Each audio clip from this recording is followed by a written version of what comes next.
Y ahora sí, ya tenemos vía telefónica a nuestro invitado Mario Carrillo. Les mencionábamos que él es coronel en servicio pasivo y también experto en seguridad. Y vamos a hablar sobre el reglamento a la ley orgánica del uso legítimo de la fuerza. Coronel, ¿me escucha? Buenos días. Muy buenos días, sí, lo escucho muy bien, gracias. Perfecto, estábamos teniendo un inconveniente con el internet, pero ahora ya estamos aquí listos para realizar esta entrevista. Le comentaba que en nuestro país entró en vigencia el reglamento a la ley orgánica del uso legítimo de la fuerza. El presidente Guillermo Lasso ha dicho que este es un paso importante para mejorar las condiciones de policías y militares, para actuar en defensa de los ciudadanos y proteger las libertades. Dijo que el absurdo que un policía deba esperar que el delincuente le dispare o a un ciudadano se terminó. ¿Cómo analiza usted este reglamento? ¿Qué aspectos le llaman la atención? Bueno, yo considero que estamos al fin teniendo un norte, estamos trabajando con las estrategias adecuadas a fin de minimizar el riesgo. Ha habido una contención de acuerdo a estas situaciones que se van ya emanando por parte del COSEPE, que es el Consejo Nacional de Pública y de Seguridad del Estado, que es muy importante, es un organismo colegiado, no solamente el presidente de la República, que sirve para dar los escenarios y tomar las mejores decisiones en cuanto a lo que estamos viviendo. Por supuesto que es un respaldo a la fuerza pública para su actuar, para que pueda utilizar las armas letales de acuerdo a las circunstancias y al escenario que se van a presentar. Esto no quiere decir que pueden hacer un uso desmedido de su arma, porque va a haber un juzgamiento y un procedimiento legal a partir de los juzgados que van a estar debidamente capacitados y competentes para juzgar estas situaciones. Señor Carrillo, y en uno de los puntos del reglamento se habla de la materialización del delito, que sería el acto ilícito, la amenaza o peligro inminente resistencia, violencia o acciones contundentes, agredir a los servidores policiales, Fuerzas Armadas, vigilancia penitenciaria o en este caso, otras personas, lo que permitirá la intervención oportuna y eficaz de la fuerza del orden. Esta intervención oportuna, ¿cómo debería entenderse sería? Bueno, sí debe de darse de acuerdo a la proporcionalidad y a la racionalidad. Eso es lo que va a ser juzgado cuando se presenten esta clase de eventos. Y por supuesto que si hay un mal uso de esa arma, deberán los miembros de la fuerza pública responder ante sus actos ilícitos. Si hay un exceso de la fuerza o si hay una mala utilización por parte de los elementos de la fuerza pública o de los agentes penitenciarios, como también lo reza este reglamento. Pero yo creo que en base a las estrategias que se va teniendo al declarar al terrorismo una amenaza o al establecer ya este reglamento de legítimo de defensa, los grupos armados, los grupos organizados del crimen, los delincuentes van a tener que repensar su actuar, porque sin estas estrategias ellos estaban libremente actuando y no había cómo frenar esta desmedida de la delincuencia. Mira ahora cómo ya se ha contenido los delitos a lo largo y ancho del país. No digo, hay algunos que hablan de una disminución, yo hablo de una contención de los delitos y vamos a ver qué sucede ya con el establecimiento de todas estas actividades, como también la presencia de las Fuerzas Armadas en las calles, haciendo los controles de armamento, munición y explosivos.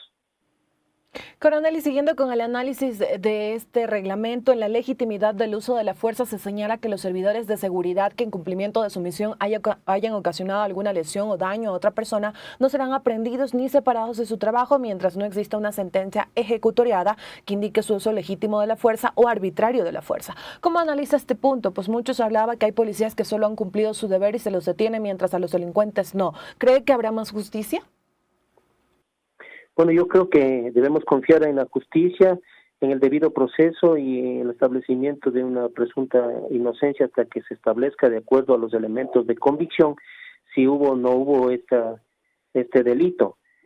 Por lo tanto, considero que es una medida adecuada para el escenario en el que estamos viviendo, porque no quiere decir que se va a dejar en la impunidad en un caso de que no exista esta situación de justificación del uso del arma.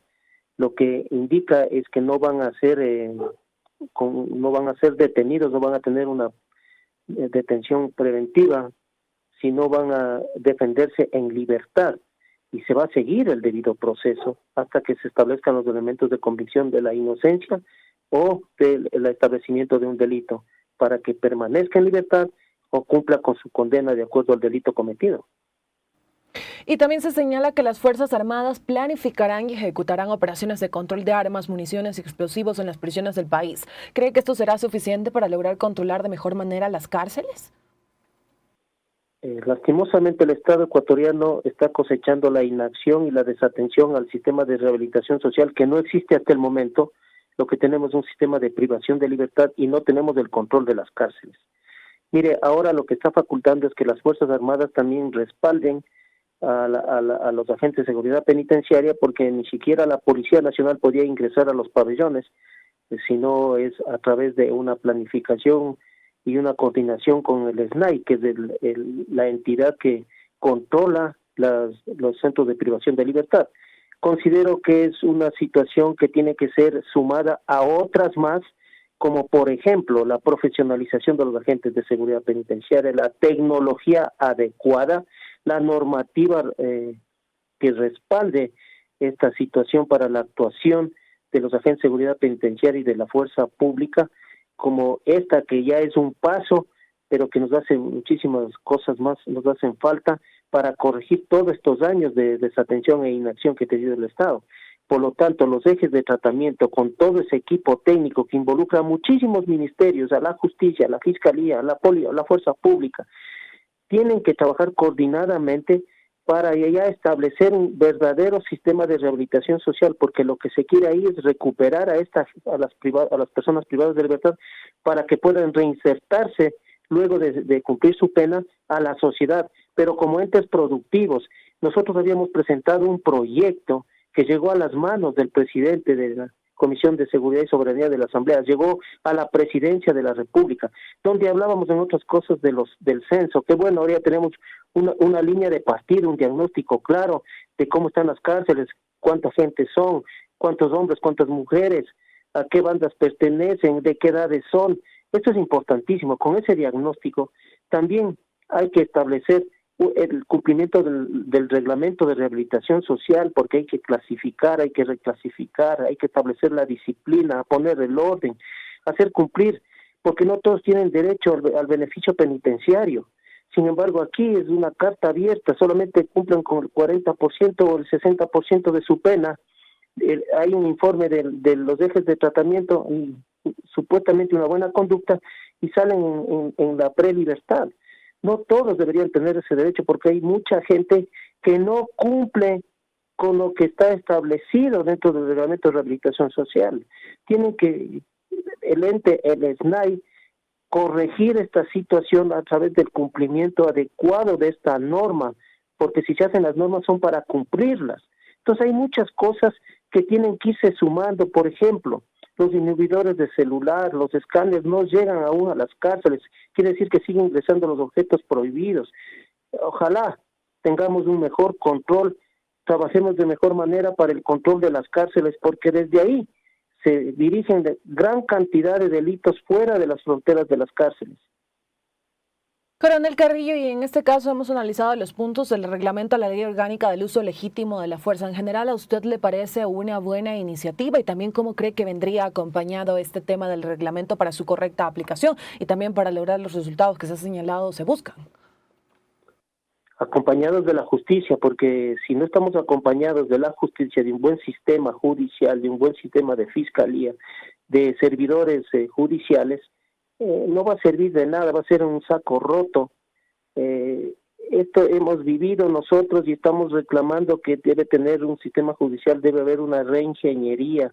Nos quedan debiendo muchísimas situaciones, como la Asamblea Nacional, como lo había mencionado al inicio, que la ley de gestión de riesgos desde el 2012, durmiendo el sueño de los justos. Por supuesto que la naturaleza no avisa, pero eso haría que existan los recursos y el desembolso más rápido para los recursos, porque este momento, declaraciones de las autoridades de la provincia de Esmeraldas nos indican que es imposible adquirir situaciones que necesitan para ayudar a la comunidad, porque claro, los TDR hay que cumplir, los requisitos hay que cumplir de las compras públicas, del cerco les impide, que son observados por la Contraloría General del Estado. Mire cómo hay un nudo ahí que hay que desatarlo para estos escenarios que se van presentando, y también hacer responsables con la naturaleza, pero aquí nos quedó debiendo también el legislativo.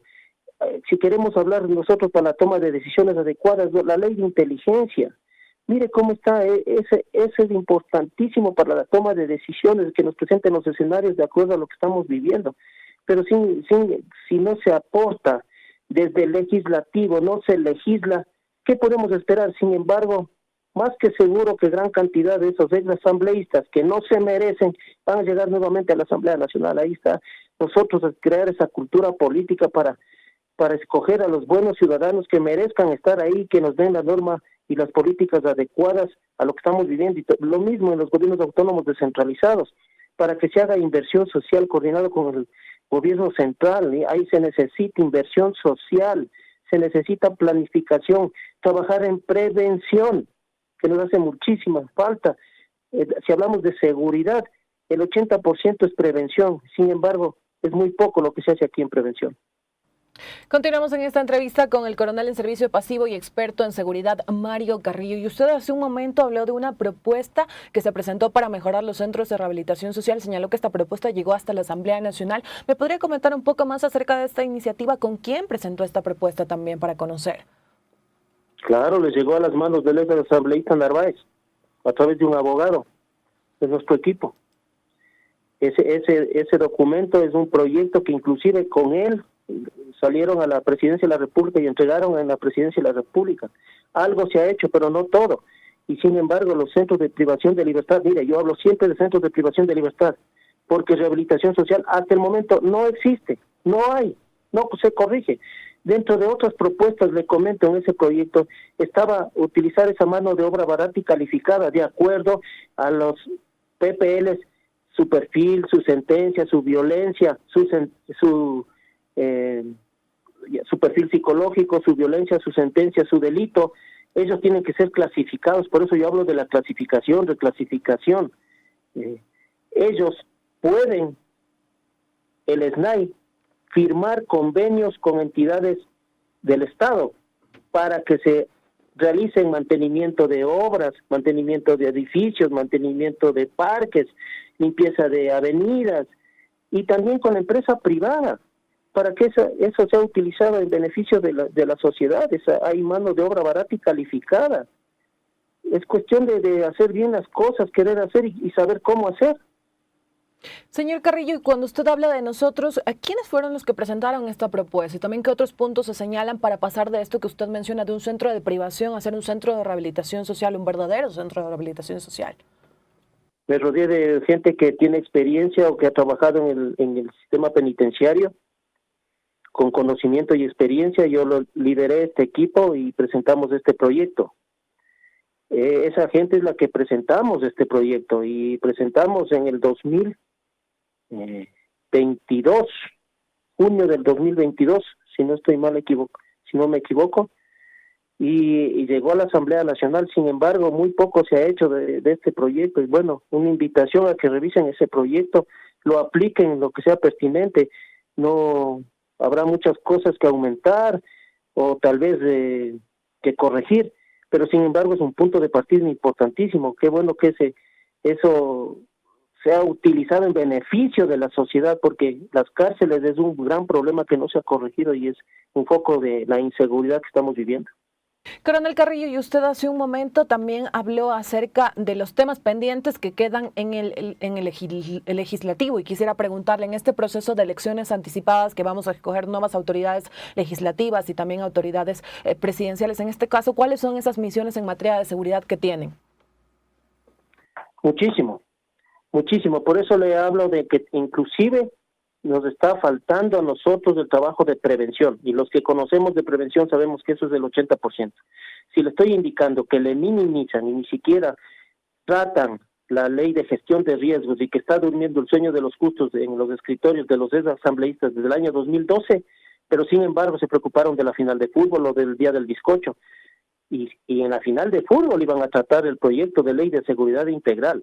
Ahí Esas personas tienen que ser sancionadas y castigadas en las urnas. No pueden llegar nuevamente a ser representantes del pueblo porque ellos están orientados a cumplir sus objetivos particulares y sus objetivos políticos y no los objetivos que necesitamos la comunidad para que nos solucionen nuestros problemas comunes. Ese es el mensaje que estoy dando. Perfecto, le agradecemos a nuestro invitado por estos minutos para los medios comunitarios de Corape. Muchísimas gracias por su tiempo y esperamos tenerlo en una próxima oportunidad para continuar hablando de estos temas que son importantes para el país. Muchas gracias, Coronel Carrillo. A ustedes un abrazo, un gusto siempre y un placer. Amigos y amigas, y con la entrevista del día nos vamos a una breve pausa. Ya regresamos en este su espacio comunitario Ecuador en Contacto.